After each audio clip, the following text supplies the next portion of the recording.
Woo!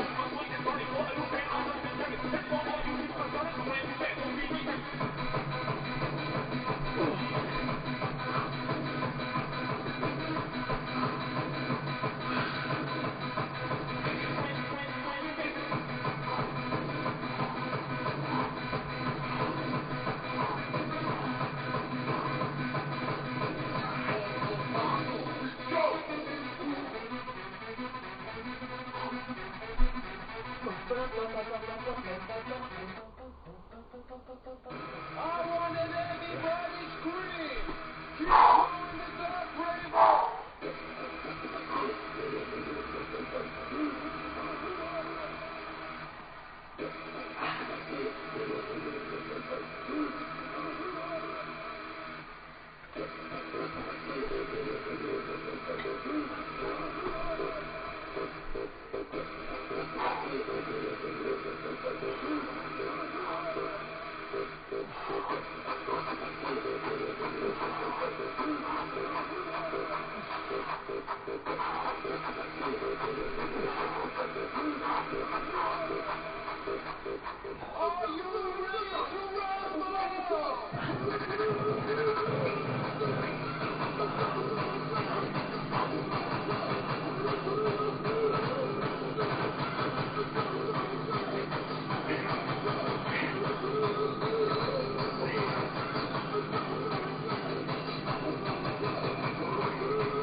to the slowing sound of sound.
piège.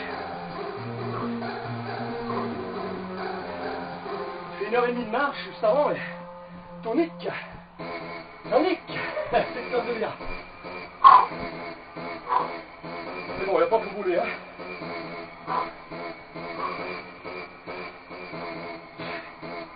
On a tous envie d'à partir, hein.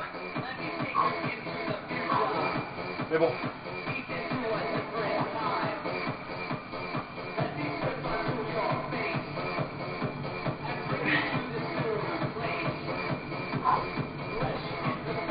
Il n'y a pas à dire, c'est fatigant, mais on a dit toujours, on n'a absolument rien sans mal. Et ça, c'est bien vrai. No pain, no gain.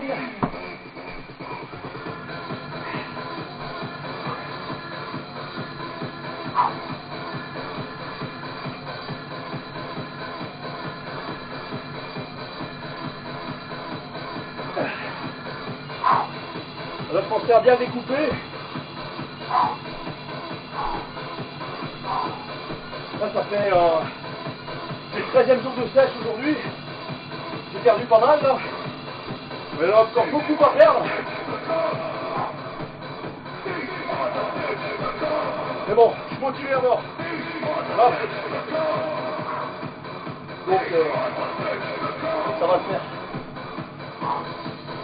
On va le faire. Pas de secret. Il faut s'en donner les moyens. Il faut bouger.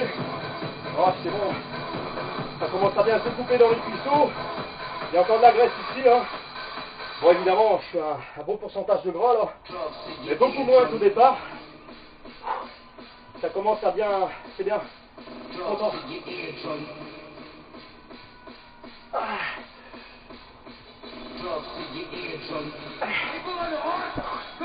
Les abdos, hein.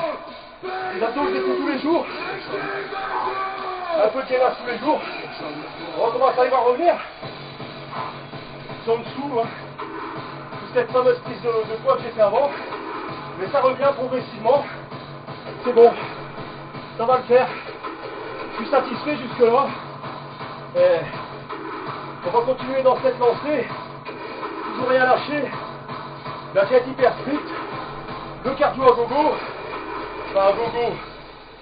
Tout en gérant bien le cardio quand même. Pas en faire de trop non plus. Là je comprends que c'est de la marche tonique. Et ben les séances de muscu 6 jours par semaine. Mais des petites séances. Pas trop intenses. À 85% c'est bon, et encore des fois c'est à 50% de mes capacités, mais ouais ça permet d'en lancer pas mal d'influx dans la semaine. Et ça finit bien, c'est bien, ça brûle beaucoup de reste, c'est ce qu'il faut.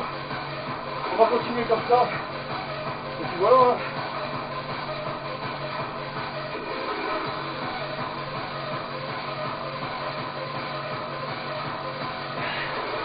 Dorsaux, toujours ramener des petits points forts. Le haut de bec, toujours mon point faible. Les triceps, ça commence à s'améliorer. Les épaules, ça va, c'est bien. Les abdominaux gros, hein, il faut les travailler.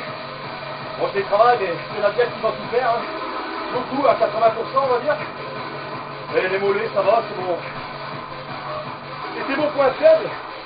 C'est devenu mon point fort. J'ai attrapé des plaquettes, mais un truc de ouf. D'ailleurs, quand je les contracte, voilà, j'ai le pied qui reste coincé. Tellement j'ai mon mollets qui durcit, c'est hallucinant. Mais c'est très très bon quoi. J'en fais tous les 2 jours les mollets 3 fois par semaine. 4 séries jusqu'à l'échec. C'est très simple hein, pour les mollets. Un peu fatigué, il fait très chaud aussi. Et la diète ça commence à peser, mais bon ça va, c'est beaucoup moins dur que l'année dernière. Hein. L'année dernière c'était vraiment une diète. 100 grammes de carottes, c'était un test sur moi-même, mais j'en ai retiré que du bon. Voilà les mollets. Hein. C'est comme ça que je les effectue, je mets même pas de cale. C'est pas utile, je trouve pas ça très utile. Parce que les cales, pour les mollets, c'est bien. Ça les étire bien, c'est vrai. Mais sur le long terme, le tendon d'Achille, j'aime pas trop quoi. Enfin, je préfère les faire comme ça, j'ai de bons résultats, donc je les fais comme ça. Bon, pour le squat, toujours pareil. Hein. Je prends une position un peu plus large que la largeur des épaules. Les pieds légèrement vers l'extérieur pour une bonne stabilité. Je descends lentement, voilà, jusqu'à ce que mes cuisses arrivent parallèles au sol, vous voyez. Et je remonte sans verrouiller les genoux. En série de 400, 500, ça dépend. Je suis très très bon en série longue et puis j'adore ça. Donc voilà quoi. Quand il n'y a pas de poids sur le dos, on peut bien se concentrer sur les jambes. Et ça vous donne déjà des beaux cuisseaux, les squats, faut pas rêver. Surtout même au poids de corps, il n'y a pas de souci là-dessus. Et pour ce qui est pectoraux, triceps, deltoïdes antérieurs, comme vous remarquerez, je fais des pompes maintenant, je varie les pompes, la vitesse, les claquets, enfin plus ou moins. Un peu tout ça quoi. Tout ce qui est à base de pompe. Et pour le dos, tout ce qui est à base de rowing. Hein. Mais du rowing horizontal au poids de corps. Non plus des tractions verticales au poids de corps. Qui travaillent vraiment les dorsaux dans toute leur longueur. Mais du rowing horizontal au poids de corps qui travaille vraiment vos dorsaux en épaisseur.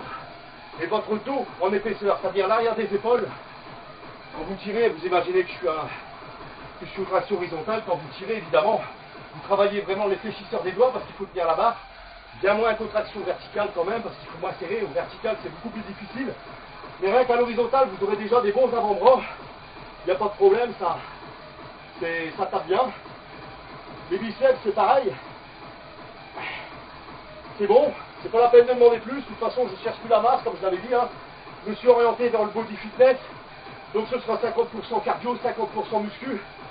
Faut lever le pied de temps en temps, puis j'en ai fait assez dans le body, j'en ai assez dans toutes ces prises de poids et voilà, ça m'a beaucoup fatigué. Bon, j'ai bien aimé, comme je l'ai expliqué dans l'article, vous verrez par vous-même, hein, vous allez voir sur mon site, j'ai tout expliqué de toute façon. Concernant les triceps, bon, je vais rester sur le dos et les biceps. Bon, les tirages, c'est vrai que ça travaille bien les dorsaux, ça travaille bien vos biceps également, parce qu'il faut tirer, il n'y a pas de secret, les biceps ils travaillent toujours dans tous les tirages, surtout aux tractions verticales et pas mal aussi aux tractions horizontales. Concernant l'arrière d'épaule, à quoi bon faire de l'oiseau? Franchement, ça tape dans le dos, faites plutôt du rowing, vous travaillez super bien l'arrière d'épaule, c'est des mouvements de base composés qui font intervenir le coude et l'épaule, qui se traitent beaucoup, qui demandent beaucoup d'énergie, qui brûlent beaucoup de graisse, et qui font se traiter plus d'hormones par l'organisme aussi, parce que c'est des mouvements plus intenses, l'influx nerveux est beaucoup plus important, donc voilà quoi. Vous aurez que du bon à en retirer en faisant des mouvements de base. J'ai arrêté tout ce qui est curls pour les biceps, parce que bon, je trouve que c'est une perte de temps. Et je cherche plus à, comme je disais, à développer à 100% chaque muscle, 100% de ses capacités. Non, c'est plus ce que je recherche plutôt le beau que le gros maintenant. Là, je suis en période de changement. Donc j'ai revu mon alimentation, j'ai tout revu en fait. J'ai revu mes séances d'entraînement, je m'entraîne encore en série plus longue. Hein, parce que même en m'entraînant en série longue, j'ai toujours malgré tout gardé une certaine masse musculaire. Là, je commence, je ne vais pas dire que je la perds, disons que la masse on la garde. On garde la qui en faisant des séries longues. Par contre, on perd du gras.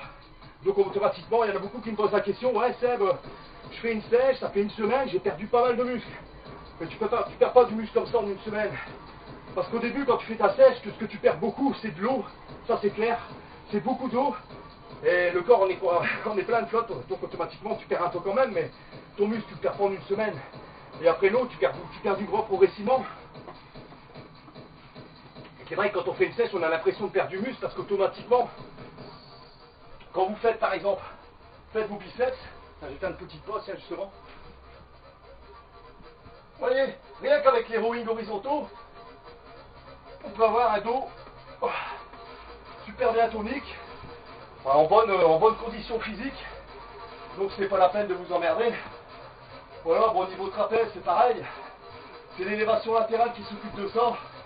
Je ne fais pas de shrug, parce que les shrugs, bon c'est bien, mais comme je suis déjà assez étroit d'épaule, je préfère m'orienter, viser carrément sur les pectoraux externes des deltoïdes, pour donner de la largeur vue de face, je ne dis jamais assez. Travaillez vos faisceaux externes, travaillez vos dorsaux, et travaillez votre taille fine. Alors là, vous allez, boum, vous excellez, enfin exceller, vous serez déjà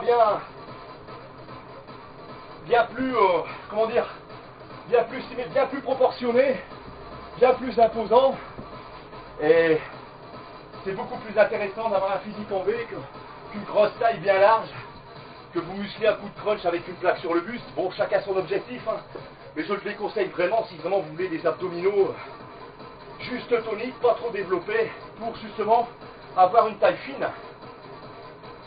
Donc pour les abdos, moi c'est pareil, je parle un peu de tout à la fois, mais bon, j'ai rien de préparé, je fais tout à l'instinct, j'aime bien comme ça, le naturel, il n'y a rien de tel. Donc pour les abdos, du gainage, alors j'ai arrêté les crunchs, j'ai arrêté les relevés de genoux. Les relevés de genoux, attention, ils sont très très bons. parce qu'ils ont tendance à bien travailler la partie basse des abdominaux.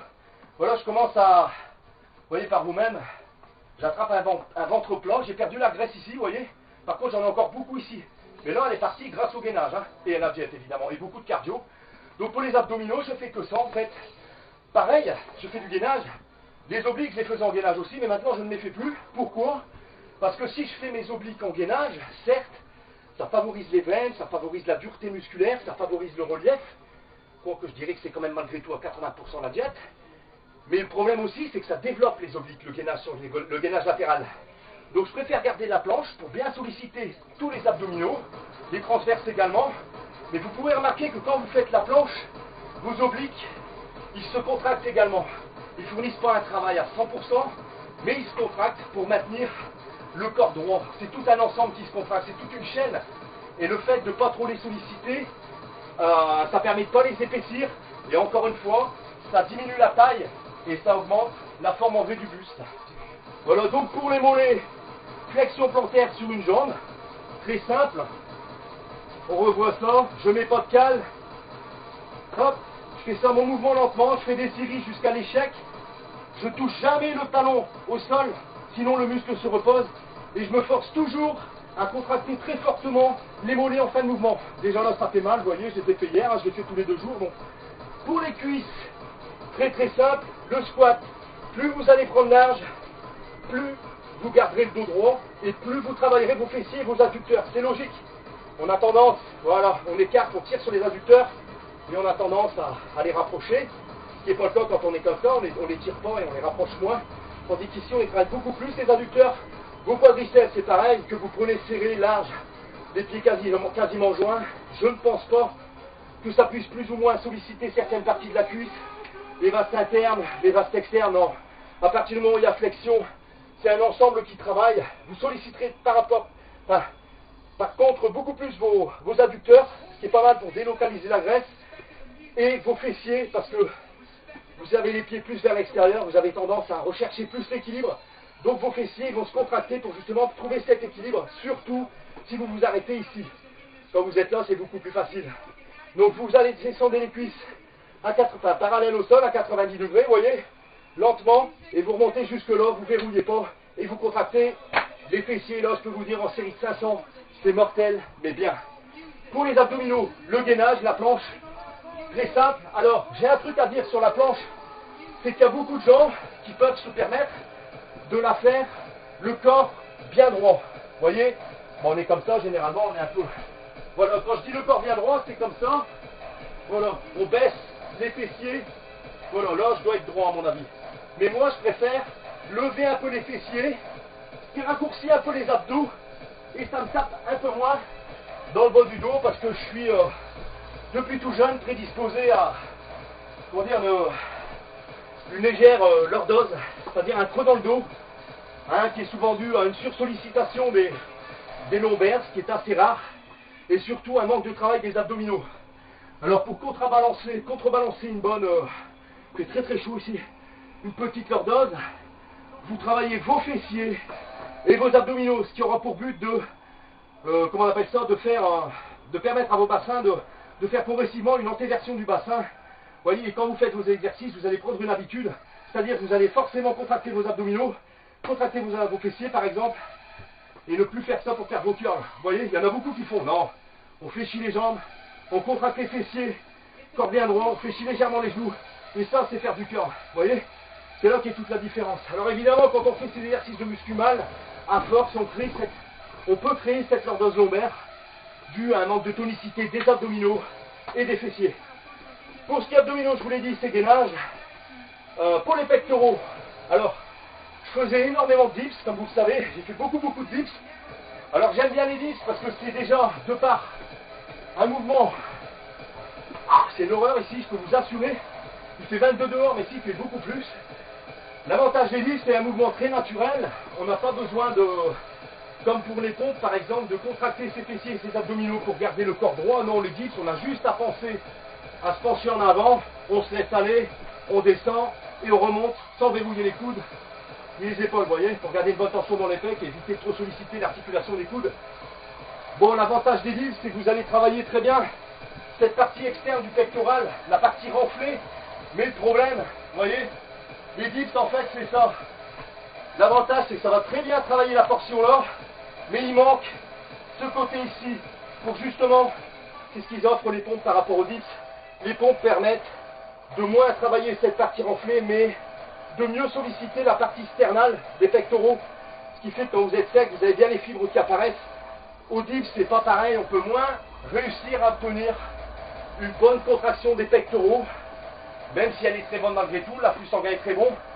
Le travail du pectoral est moins intense, mais plus complet au niveau du développement musculaire. Vous voyez ce que je veux dire? Parce que quand vous faites des pompes, vous êtes vraiment dans le sens des fibres musculaires. Hein, le pectoral, c'est un muscle en éventail, vous avez la partie inférieure, la partie sternale, la partie supérieure, ce sont tous des fibres. Voilà pourquoi aux pompes, vous travaillez vraiment dans le sens des fibres musculaires, ce qui n'est pas le cas au dips. Au dips, c'est un peu, on peut comparer pareil aux tractions en prise neutre. On ne travaille pas les dorsaux, les fibres dorsales dans le sens des fibres. Par contre, on travaille les fibres dorsales quand on fait des tirages larges comme ceci, vous voyez, des pull-ups. Là, on est dans le sens des fibres musculaires. Donc, on a un travail plus, comment je pourrais dire ça, plus peaufiné, plus ciblé sur les dorsaux ou sur les pecs. Alors, attention, évidemment, je ne dis pas que les dips et les tractions, quelles qu'elles soient, larges, serrées, chin-up, ne sont pas bonnes. C'est pas ça du tout. Au niveau développement masse musculaire, les tractions et les dips sont bien supérieurs aux pompes et aux tractions horizontales pour ce qui est du développement musculaire. Mais je ne vous parle pas forcément de développement musculaire, je vous parle de développement musculaire plus global. Vous voyez ce que je veux dire? On sollicite plus les fibres. Voilà, c'est-à-dire les hautes, les moyennes et les basses, ce qui n'est pas le cas au dips. La partie supérieure au dips, elle est beaucoup moins sollicitée. Mais je ne dis pas qu'elle ne l'est pas. Et aux tractions, c'est pareil. Par contre, aux tractions, l'avantage des séries serrées, des prises serrées, c'est que vous allez solliciter beaucoup les biceps, ce qui n'est pas le cas des prises larges ou pull-up, parce que l'amplitude du biceps est complètement réduite. Vous voyez? Alors que quand vous faites des chin-ups, vous êtes carrément dans la bonne biomécanique pour bien développer vos biceps. C'est comme un curl, seulement c'est un mouvement de base. Hein. Même quand vous arrivez là, votre biceps il va se raccourcir et là il va s'allonger, c'est logique. Hein. C'est la même chose. Seulement là c'est l'avant-bras qui vient vers le bras. Ici c'est l'avant-bras qui vient vers le bras. Et là c'est le biceps qui vient vers l'avant-bras. Mais le principe, de toute façon pour avoir des gros bras, c'est pas les curls. Hein. Ça j'y crois pas. Ça aide, mais pour avoir des gros bras, c'est les chin-up. Hein. Des chin-up et des dips. Hein. Ça c'est surtout lesté. Alors là vos bras ils vont exploser. Bon, pour ce qui est des pecs, je vous l'ai dit, je fais des pectoraux, donc là j'en ai pas fait aujourd'hui parce que bon, tous les jours je varie mes séances. Mais je peux très bien mettre mes pieds là-dessus, sur un petit meuble ici. Et, par exemple, vous voyez, je travaille sous différentes hauteurs. Ah, je peux très bien mettre mes pieds là-dessus. Voilà, hein, vous prenez un meuble, un petit truc de chambre, une petite commode, n'importe quoi. Vous mettez vos pieds là-dessus, hein, la méthode l'a fait, classique. Hein. Vous mettez le corps incliné, vous faites des pompes inclinées. Bon, l'avantage des pompes inclinées, c'est que vous allez bien solliciter la partie supérieure des pectoraux. Mais si vous montez trop haut, vous allez aussi solliciter trop intensément les deltoïdes antérieurs. Donc essayez de trouver le bon compromis pour bien solliciter le haut de pec et pas trop taper dans les antérieurs. Dans ces cas-là, mieux vous mettre vos pieds ici, vous voyez. Ça dépendra des personnes, mais généralement il ne faut pas monter trop haut. Hein. Et après, bon, avec les pompes, et rien que les pompes inclinées et les pompes classiques, vous avez déjà un bon développement complet du pectoral. Surtout en prenant large, moyennement large, en prenant serré, hein, position en diamant ou as de pique comme vous préférez. Je préfère dire as de pique parce que j'aime bien ça fait un symbole de pique avec l'index et les pouces. Et bon, pour le dos pareil, hein, tirage horizontal. Donc je fais du tirage horizontal, je pouvais aussi mettre une barre comme je faisais avant. Bon, j'en ai plus hein, parce que j'ai trié toutes mes haltères, j'avais bientôt 200 kg de poids, tout ça c'est terminé. Hein. Je m'entraîne beaucoup au poids de corps maintenant. Donc je mettais une barre comme ici, vous imaginez que c'est une barre en ferraille, hein, une barre de musculation, une grande barre ou une moyenne. Bon, l'avantage quand vous mettez une barre, c'est que vous pouvez travailler large, hein, pour bien travailler comme ceci.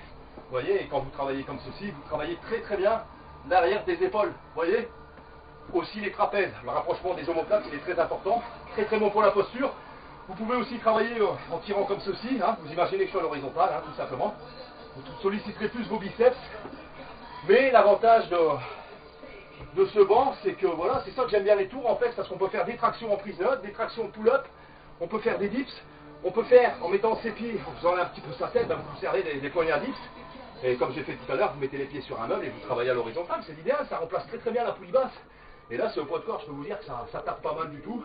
L'avantage du poids de corps, c'est que ça permet de développer le corps rapidement, de toujours rester dans cet esprit, comment dire ça, avec une bonne diète, on va brûler beaucoup de graisse en fait, et on va prendre du muscle rapidement.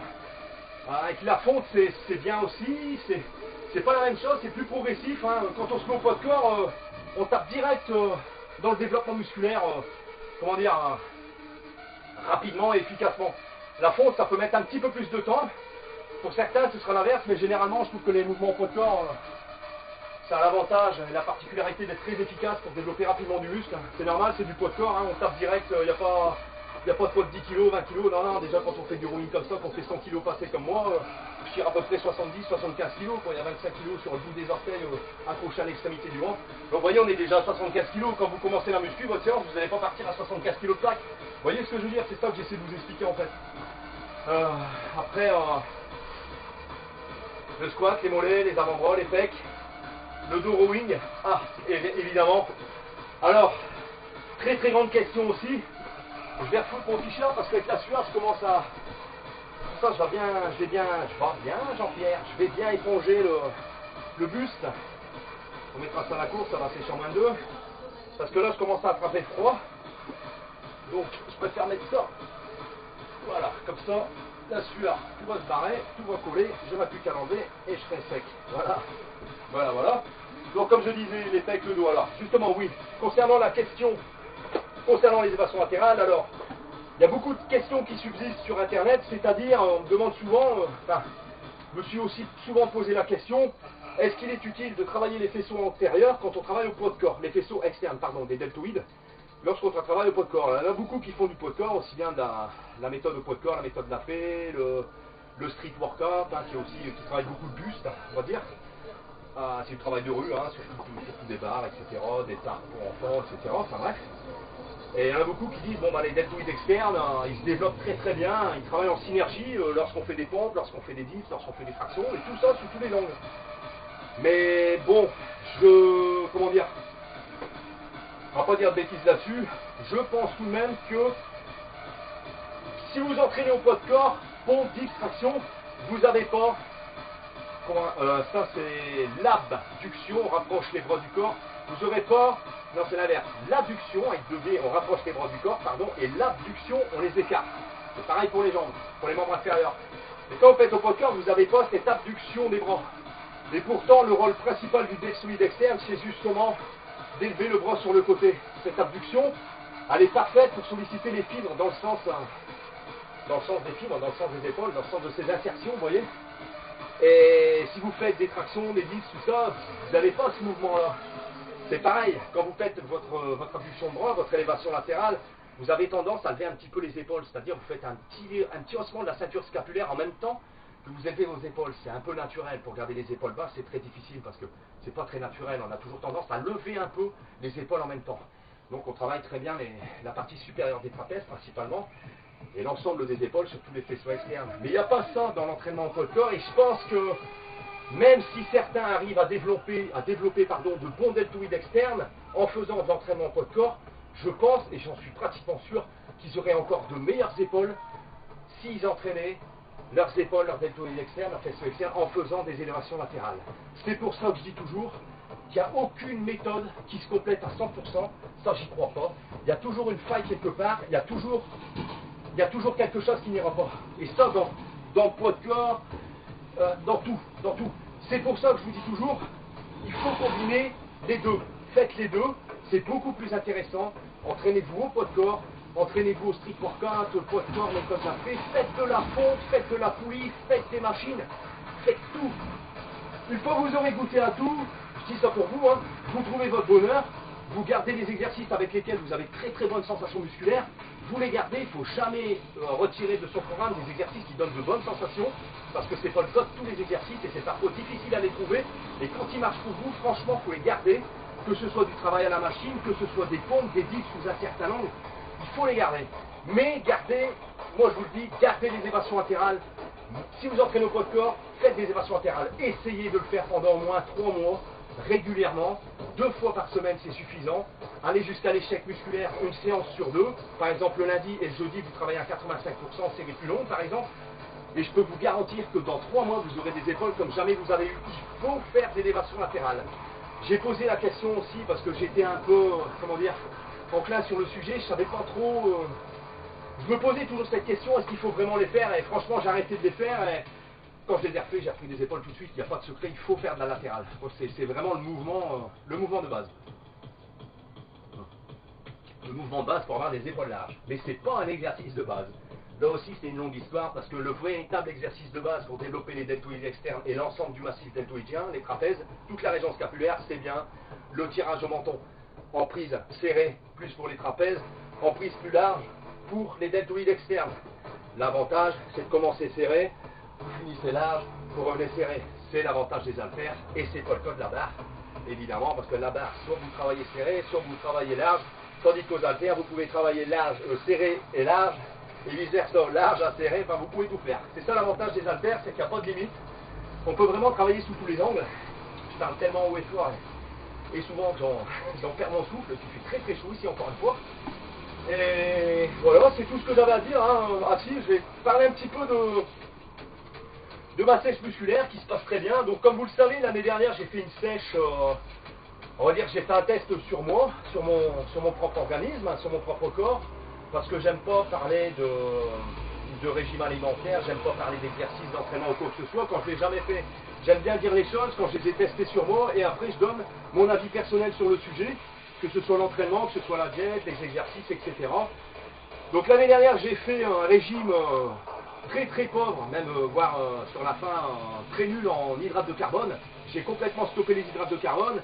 Ça a été une erreur, mais ça m'a permis de, comment dire, grâce à ces essais-erreurs, de savoir vraiment maintenant, savoir précisément ce que je dois manger pour réussir ma sèche.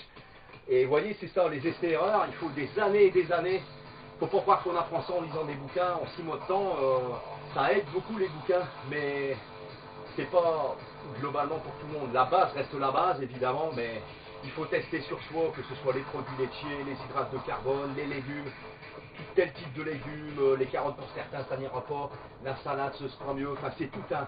Il faut des années et des années de pratique pour justement dire tel ou tel régime il va fonctionner sur moi. Il faut essayer des régimes qui ne marchent pas sur soi aussi parce que ça vous permet d'avancer, de savoir ce qu'il ne faut pas manger, de savoir ce qu'il ne faut pas manger à telle heure, de savoir qu'il ne faut pas manger après 22 heures, de savoir qu'il faut bien manger le matin, certains ne mangeront pas le matin, ils mangeront plus le midi, vous voyez on a chacun sa façon de faire. Et tous ces essais-erreurs, ça permet justement d'apprendre beaucoup plus sur soi, tant sur le plan alimentaire qu'à l'entraînement, c'est pareil. À l'entraînement, c'est pareil, il faut tout tester sur soi, les barres, les machines, les haltères, le poids de corps, le full body, le half body, le split training. Il faut tout essayer. Et une fois que vous avez tout essayé, il faut compter des années d'entraînement. Et après, là, vous pourrez exceller dans votre domaine de prédilection, qui est la musculation, le body fitness, ce que vous voulez. Dans le cardio, c'est pareil. Les gens, c'est pareil. Ils testent sur le fractionné, ils testent sur l'endurance, ils testent sur les montées en sprint. Au vélo, c'est pareil. En muscu, c'est la même chose. Il faut tout essayer, toutes les méthodes d'entraînement, tout type de régime alimentaire. Et une fois que vous avez trouvé de votre bonheur, là, vous construisez votre plan d'entraînement. Vous savez exactement ce que vous devez garder comme exercice. Vous savez exactement ce que vous devez garder comme technique d'entraînement, les super séries par exemple. Vous savez aussi exactement ce que vous devez consommer, ce que vous devez manger, à peu près combien de calories dans la journée. Vous saurez qu'au bout de 15-20 jours, vous aurez tel ou tel résultat psychologiquement. Vous le saurez déjà mentalement parce que vous aurez déjà fait des tests sur vous. Donc vous serez déjà plus motivé, vous voyez. Parce que quand on sait où on va, ou globalement où l'on va, on est beaucoup plus motivé, on est beaucoup plus enthousiaste à faire ce que l'on fait. Par exemple, un régime, un entraînement ou quoi que ce soit. Donc la motivation est là, et quand la motivation est là, tout est possible à 90%, même 95%, je dirais, parce que dans n'importe quoi, c'est la motivation qui prime, c'est l'enthousiasme. Donc quand vous savez, pour conclure, quand vous savez ce que vous devez faire, tant sur le plan de l'entraînement que sur le plan alimentaire, et une fois que vous aurez testé tout ça sur vous, quand vous saurez précisément ce que vous devez faire et consommer, là, vous serez vraiment au top. Donc c'est pour ça que cette année, je pense que ça va être une bonne année pour moi. L'année 2015, ça va être quelque chose de bien. Je vais faire une super sèche, ça j'en suis certain, ce sera la meilleure parce que je sais exactement ce que je dois faire et exactement ce que je ne dois pas faire. Alors, encore une fois, un conseil, ne stoppez jamais les deltoïdes, les deltoïdes, pardon, je suis en train de les épaules, les glucides lents, c'est-à-dire les hydrates de carbone, en particulier le riz. Il vaut mieux en manger un peu le midi et pas le soir que les stopper complètement. Parce que là, vous allez perdre de la masse musculaire, ça c'est certain. Les muscles ont besoin de glycogène et ça c'est un fait qu'on ne peut pas nier. Et les régimes protéinés, ça marche très bien pour les personnes qui font pas du sport et qui n'ont pas peur de perdre leur masse musculaire. Je dis pas le contraire, sans hydrates, on fond comme neige au soleil, ça c'est sûr. Mais on perd aussi beaucoup de muscles. Voilà, voilà. J'espère que tout ça, ça vous aura aidé un petit peu, que ça vous aura bien éclairé aussi. Moi, pour ma part, je voudrais aussi vous remercier d'être si nombreux à me suivre sur mon blog, sur mon forum, sur Facebook, sur Google, sur Twitter, etc., etc. Merci à tous et à toutes pour vos messages privés. Je remercie tout le monde. Tous les jours, j'essaie de faire un article. C'est pas toujours évident parce que j'ai pas toujours le temps. J'ai beaucoup de choses à faire. Mais j'essaie toujours de partager ma passion du mieux que je peux. Si ça peut aider, c'est parfait. Et continuons de partager nos pages, etc. De partager avec tout le monde nos connaissances. Et c'est comme ça que le sport avance, que les esprits évoluent, parce que c'est pas toujours le cas, même pour le sport malheureusement. Et c'est bien dommage d'ailleurs, mais bon, c'est comme ça. C'est ce qui permet aussi d'avancer quelque part. Puis voilà, quoi, continuez. Et puis lâchez rien, accrochez-vous. Entraînez-vous, mangez sainement, bougez. Profitez du soleil si vous pouvez, très important, faites votre cardio en extérieur.